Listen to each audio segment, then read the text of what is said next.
¿Qué acto imperdonable hizo un padre que rompió tu relación con él? Mi papá siempre ha sido súper machista y sexista. Le pegaba a mi mamá mientras crecía, y tan pronto como me crecieron los senos, ya no fui su dulce hija, sino una que necesitaba ser controlada. Cada cosa horrible que hizo aparentemente estaba en mi mejor interés. Fue un abuso. Por eso, siempre lo odié. Era la niña de oro, pero siempre me trató como si fuera una mala chica.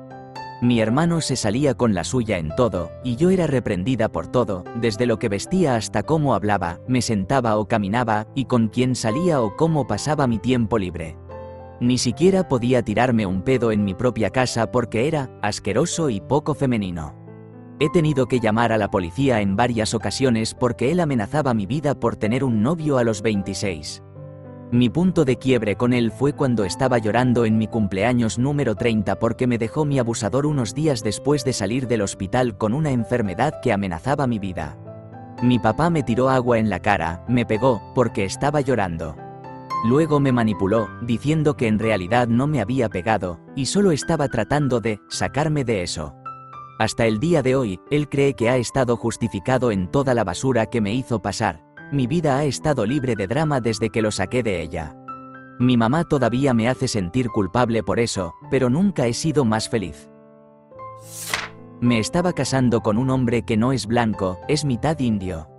A pesar de que ella no aprobaba, armó un escándalo porque no la dejé arreglar mi boda. Incluso llegó a decir que al no permitirle hacerlo, eliminar todos los elementos que eran indios, estaba arruinando su día. Luego llamó a mi esposo utilizando varios insultos raciales. Se fue detrás de mi espalda y contactó a todos mis proveedores para hacer que todo cambiara. Afortunadamente, me enteré de esto y cambié todo de nuevo. Luego procedió a entrar a mi casa y destrozar el lugar. Varios días después, se presentó en mi trabajo y me agredió mientras estaba embarazada. El día de la boda, a pesar de que había sido desinvitada, trató de colarse. Más tarde me enteré de que había hecho un gran escándalo. Mi primo, que tiene un físico de pared de ladrillos, tuvo que sacarla físicamente. La boda fue hermosa y todos los invitados se divirtieron mucho. Cuando tuve a mi bebé, a pesar de que ya no hablaba con ella, me llamó para decirme que el hecho de que mi bebé estuviera en la unidad de cuidados intensivos neonatales, nacido prematuro, era un castigo por haberla criado, con una serie de insultos raciales contra mi esposo. Incluso me dijo que era fea porque era morena. Tenía 20 años y mi hijo acababa de nacer. Mi madre, quien es una alcohólica abusiva, quería visitarlo. Como hacen los recién nacidos, duerme, llora, come y hace caca mucho. Terminamos llegando un poco tarde a su habitación de hotel porque no queríamos despertar a mi hijo mientras dormía. Cuando llegamos, alrededor del mediodía, ya se había terminado una botella de vino tinto. Ya me sentía incómoda, pero intenté dejarlo pasar y disfrutar nuestro tiempo juntas. Le pregunté si tenía agua embotellada, a lo que me respondió que no. Mencioné que iría a comprar agua y refrescos para todos. Mi madre me dijo que llevara a mi ex, que era un par de años mayor, para que pudiéramos conseguirle más vino y dejar a mi hijo con ella. Rechacé su petición porque ya estaba borracha. Y nunca pondría la vida de mi hijo en sus manos, especialmente después de los años de tormento que soporté. Esta solicitud fue el último clavo en el ataúd de nuestra relación. Le dije que no iba a dejarlo y se puso extremadamente enojada, quejándose de que no confiaba en ella, bla, bla, bla. Me levanté, tomé a mi hijo y su asiento de auto y salí por la puerta. Le dije que nunca volvería a saber de nosotras. Eso fue hace 17,5 años. Por supuesto, una vez me comuniqué, en una carta, describiendo cuánto infierno nos hizo pasar a mis hermanos y a mí. Ella respondió con la misma mentalidad de víctima en la que siempre caía. Le di muchas oportunidades antes de eso, pero simplemente no cambiaría. Y hasta el día de hoy, rara vez bebo alcohol porque no pienso seguir sus pasos en absoluto. Otras acciones notables que cometió: dejarme en un lado de la I-40 cuando tenía 7 años porque derramé Pringles de BBQ en el asiento trasero de su Pontiac Sunfire. Echarme de la casa cuando tenía 10 años porque me sorprendió llamando a mi papá para decirle que lo extrañaba después de que se separaron.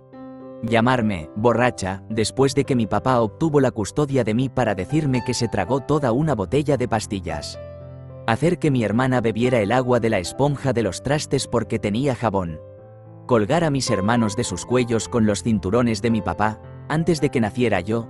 Decir incesantemente a mis hermanos que eran experimentos y que yo era la niña perfecta. Odiaba eso entonces y lo odio hasta el día de hoy. Es la causa de una profunda animosidad y conflicto entre mis hermanos y yo. Engañar a mi papá constantemente cuando él estaba en la Fuerza Aérea, ser humano miserable, pero realmente espero que pueda encontrar la felicidad y deshacer el dolor que le infligieron durante su infancia.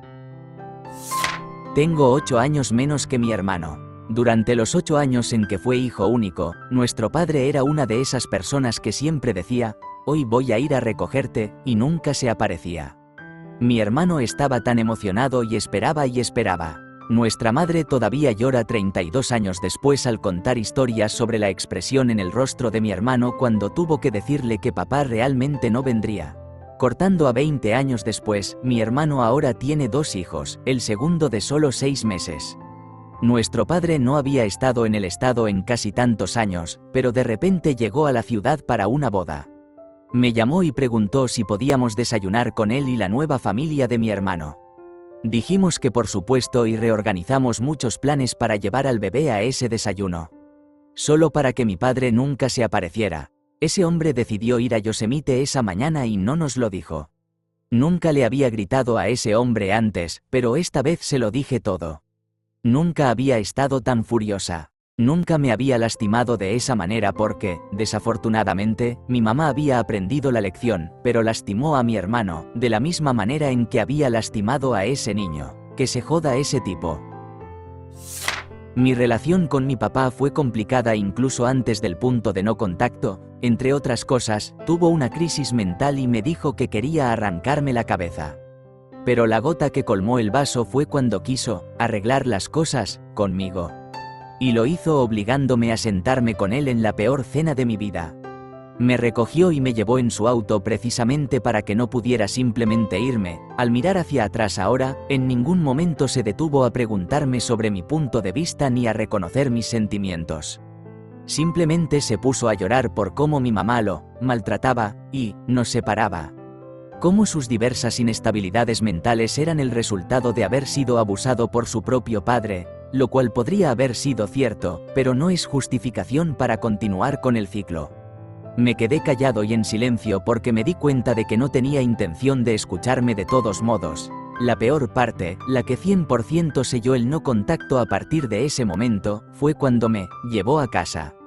En lugar de tomar el camino directo, me llevó dando vueltas por mi vecindario, manteniéndome como una audiencia cautiva mientras seguía rantando.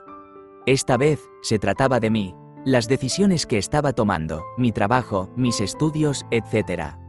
Pensaba que estaría mejor tomando las mismas decisiones que él había tomado, trabajando en el mismo campo, etc. Dijo cosas abominables sobre mi ahora prometida que no me gustaría repetir. Baste con decir que todo se reducía al hecho de que él no podía ver por qué la encontraba atractiva. En ese momento, me di cuenta de que mi papá no veía mi valor como ser humano independiente. Estaba allí para validar sus decisiones, sus creencias, sus valores y nada más. No era su hijo, solo era un apoderado. Me quedé callado, dejándolo hablar hasta que finalmente me dejó. Al salir, le dije que no me entendía, y que claramente nunca lo haría. Él se quitó la vida más tarde ese año. Tengo sentimientos complicados al respecto, incluso ahora, pero una cosa puedo decir con certeza. Me alivia que mis hijos no tengan que lidiar con él. Ella sabía que estaba siendo abusada desde los 3 años y dejó que sucediera. Varios hombres. Cuando el último levantó la mano hacia mí, yo tenía 24, corté toda comunicación. Unos años después, ella tuvo cáncer, la dejé regresar a mi vida, la invité a mi boda, donde pasó todo el día hablando de lo lamentable que era que no lograra perder más peso a tiempo y menospreciando cada aspecto de la boda en voz baja a mi ahora suegra, que había ayudado con todo. La senté unos días después, ella se estaba quedando en mi casa, ya que la boda estaba lejos de su hogar, y le pedí que parara con los comentarios sobre mi peso. Usé todo el lenguaje que aprendí en terapia, explicando cómo me hacía sentir, tratando de no ser acusatoria, sino más bien cooperativa. Ella comenzó a llorar gritando y salió corriendo de la habitación. Yo me fui a quedarme con mis suegros. No la he visto desde entonces. No conocerá al bebé que llevo en mi vientre y cuando ella muera, no asistiré al funeral. Gritó y abusó todos los días de mis 15 años de infancia con él. Me quedaba en silencio para intentar escapar, y eso lo lanzaba a una ira ciega. Un niño en silencio lo ponía furioso. Su voz resuena en mis oídos, su rostro rojo como la sangre con sus ojos azules brillantes en contraste, la saliva salpicada por toda mi cara. Cuando era pequeño y él me arrojaba contra las piedras afuera. Fui abusado, cada día, de mi vida. No puedo enfatizar lo suficiente, esto fue cada segundo de cada día. Llegó al punto en que no confiaba en nadie. Absolutamente en nadie. Ni siquiera puedo mirar a las personas a los ojos. Como un perro golpeado en una jaula, mordería la mano de cualquiera que intentara ayudarme. No tenía a nadie que viniera en mi ayuda, incluida mi mamá. Ese era mi padrastro, y ella miraba, alentaba y se unía en su contra de mí. Por un tiempo, destruyó mi humanidad y me dejó como una cáscara. Apenas estoy comenzando a encontrar esa humanidad nuevamente. He recorrido un camino extremadamente largo. Fui yo quien buscó terapia. No es la última gota, pero le pedí a mi mamá que cuidara la casa mientras mi esposo y yo, como ansiosos, nuevos propietarios, viajábamos de costa a costa para una boda, durante poco más de una semana y era la primera vez que viajábamos desde que compramos la casa, que tenía piscina, la cual estuvo funcionando todo el tiempo. Aparentemente, no hice un seguimiento suficiente, o, más probablemente, no la agradecí profusamente constantemente en los días previos. Ella nunca fue. Le envié un mensaje de texto unos días después de irnos para decirle que iba a hacer calor suficiente para que pudiera apagar la bomba de la piscina y no preocuparse por ello después de eso. Ella respondió con un extraño desahogo sobre cómo nosotros le quitamos la llave. Ella nunca tuvo una en primer lugar. ¿Íbamos a cambiar la cerradura de la casa? Y yo le envié una captura de pantalla del mensaje que ya le había enviado que ella respondió, el cual contenía fotografías de dónde estaba la llave con instrucciones. ¿Su respuesta? Mi error. Bajé el contacto después de eso. Suena raro sin contexto, pero aquí está el contexto. Mi madre aceptó trabajos que la requerían mudarse fuera de la ciudad por semanas, meses o años a la vez y durante toda esa duración, estaba obsesionada con asegurarse de que alguien, yo, estuviera vigilando su casa. Y lo hice, durante años. Honestamente pensé que ella entendería nuestro nivel de ansiedad y lo reciprocitaría. No, la última gota fue en diciembre pasado.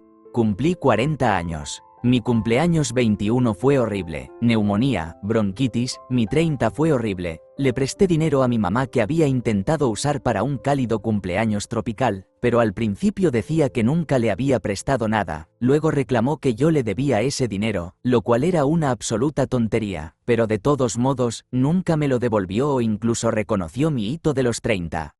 Mi esposo reservó unas vacaciones para nosotros en el lugar tropical cálido de mis sueños para mi cumpleaños 30, hace 10 años. Es difícil ser un bebé de diciembre o ser el hijo de un narcisista, para el caso. Él es una verdadera joya. Olvidé el cumpleaños de mi mamá 2 años antes y traté de compensar eso, exponencialmente, a pesar de estar en contacto limitado, el año pasado. Ella desestimó el intento y las múltiples disculpas. Está bien, intenté. Para las 10:30 de la noche de mi cumpleaños 40, no tenía una sola palabra de mi madre. Nada, no había nada. Las últimas 1,5 horas del primer día de mis 40 años me dejaron igual que una década antes, llorando como una niña perdida en los brazos de mi esposo. Él le envió un mensaje de texto enojado. No la bloqueé en ese momento, supongo que todavía tenía esperanza. Nada, una semana después, mi sobrina me dijo que mi mamá, su abuela, había leído el mensaje de texto de mi esposo en voz alta a una chica de 15 años y le dijo, yo no recordaba el de ella, ¿por qué debería recordar el mío? Lo peor es que incluso ahora, solo quiero a mi mamá. Que me ame de cualquier manera que no sea transaccional. Solo quiero tener una mamá. Cuando mis padres estaban en medio de su divorcio, mi mamá se mudó y fue a vivir con sus padres. Tenían una casa rodante en el patio donde ella se quedaba, pero aún así entraba y salía de la casa múltiples veces al día, así que no es como si nunca la vieran. Una noche, alrededor de la 1 de la madrugada me envía un mensaje de texto y me dice que está en el hospital y que ha estado allí durante 3 días.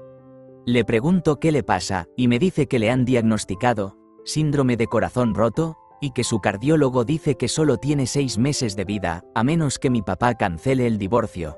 Está obviamente loca, así que sigo el juego. Le pregunto el nombre de su cardiólogo, en qué hospital está, su número de habitación, etc. Inmediatamente llamo al hospital donde dice que se está quedando. Primero pido a la central telefónica de pacientes. Les digo su nombre y en qué habitación está, y resulta que no tenemos a nadie en esa habitación con ese nombre. En este punto, explico lo que me ha dicho mi madre y pregunto si hay un doctor Blanc que trabaje en cardiología allí. No creo que tengamos a ningún doctor con ese nombre aquí. Gracias, asumí que dirías eso, siento molestarte. Por la mañana, llamo a mi abuela. Oye, ¿está bien mamá?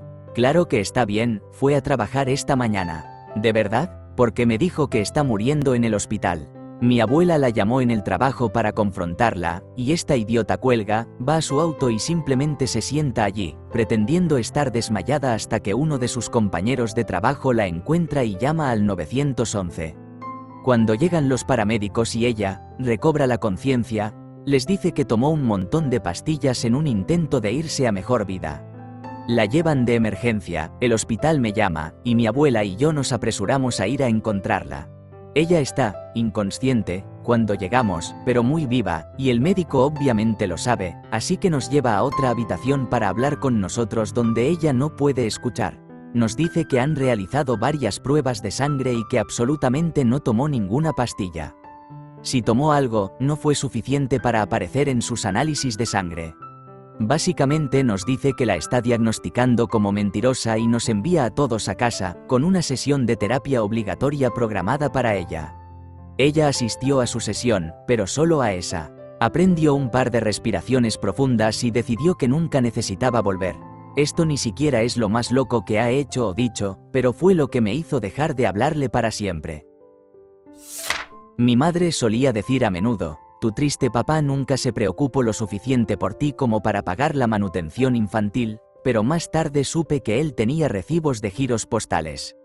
Era un hombre de carrera en la Marina, así que habría estado obligado a pagar.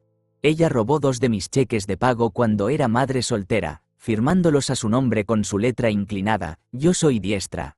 La última cosa que hizo que ella fuera mi exmadre fue cuando dejó que 2 supuestos cuidadores adictos a las sustancias ilícitas robaran morfina líquida que estaba destinada a su cuarto esposo moribundo.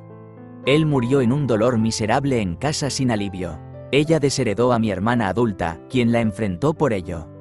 Mamá siempre decía: puedo soportar cualquier cosa, excepto un mentiroso o un ladrón, pero ella era ambas. Mi papá tiene la inteligencia emocional de un niño. Durante el divorcio de mis padres hace aproximadamente 25 años, fue manipulador, cruel y obstinado en todo. Para dar un poco de contexto, cuando me gradué de la escuela secundaria, me dejó en casa de mi mamá. Ella salió a hacer un poco de conversación y ver cómo estaba él. Se quedó en el auto y, en lugar de mirarla a los ojos mientras ella le hablaba, miró hacia adelante y no dijo nada. Así era él en general. Se dijeron muchas cosas desagradables en ese tiempo que siempre comenzaban con la burlona frase de «tu madre». Años después, descubrí que ella había tenido un encuentro no consensuado con él mientras estaban en los inicios de su matrimonio. Pasé mucho tiempo tratando de entender cómo quería que fuera mi relación con él a partir de eso. Y hace aproximadamente un mes, le diagnosticaron cáncer de pulmón en etapa 4 que se había extendido a su cerebro. Así que mis sentimientos personales y mis conflictos tuvieron que ser guardados en un cajón mientras manejaba hacia un hospital fuera del estado para pasar la noche con él y tratar de ayudarlo con algunas de las consecuencias. Sé que el tema preguntaba sobre relaciones terminadas y esto no es exactamente eso, pero necesitaba desahogarme un poco. No es justo que mis problemas con él simplemente se enfrenten y se oculten. Pero no puedo imaginar ser otra cosa que solidaria y empática, dado lo que él enfrenta. La tasa de supervivencia a 5 años es del 10%. No creo que aferrarme a ese rencor ayude a nadie en este momento. Así que solo tengo que tragar mis sentimientos y tratar de ser la mejor persona que puedo ser. Abandonarnos a nosotros, los hijos, después de haber sido físicamente abusivo hacia mi madre frente a mí y a nuestros hermanos, y después de dilapidar el imperio de nuestra familia, degradando nuestro estilo de vida. Y, por supuesto, después de vender la casa en la que vivíamos, casi dejándonos sin hogar. Mi madre, al principio, se las arregló bien y logró encontrar una casa, que necesitaba ser renovada, para nosotros, pero luego se enfermó. Estuvo enferma y recuperándose de su enfermedad durante casi una década. Él evitó las visitas a los hijos, recibió tantas oportunidades y, en un momento, el juez familiar le permitió incluso dejar de pagar la manutención, lo cual casi nunca hizo. Luego renunció a su custodia compartida. Técnicamente aún era 50/50, yo tenía 16 años en ese momento, después de llamarnos, cito del transcripto, bastardos cuya madre es una cariñosa. Nunca me ha hecho sentido porque pretendía que le importábamos, sin mencionar que, dado que mi hermano tiene una discapacidad, tuvieron que hacerle pruebas genéticas, y a través de eso confirmaron la paternidad de mi padre, entre otras cosas. Sin contar que también me parezco a mi padre. Durante más de una década luchamos mucho y en su punto más crítico estábamos lidiando con lo básico, como servicios públicos y comida.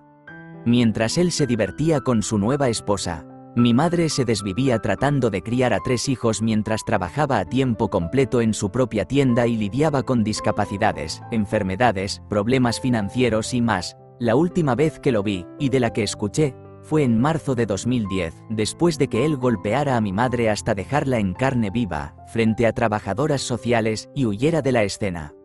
Yo tenía 11 años y medio. Avanzando hasta finales de 2022, él se pone en contacto con mi hermano, el más joven, que cumplió 18 el año pasado, y conmigo a través de Facebook. Estaba diciendo mentiras y decía que quería hablar conmigo él.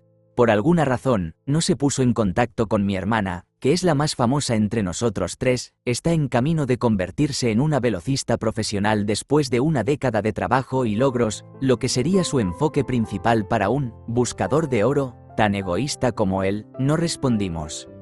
Simplemente era muy poco, muy tarde. Se le dieron tantas oportunidades por parte del juez e incluso de mi madre, para ser sincero, y aún así las desechó.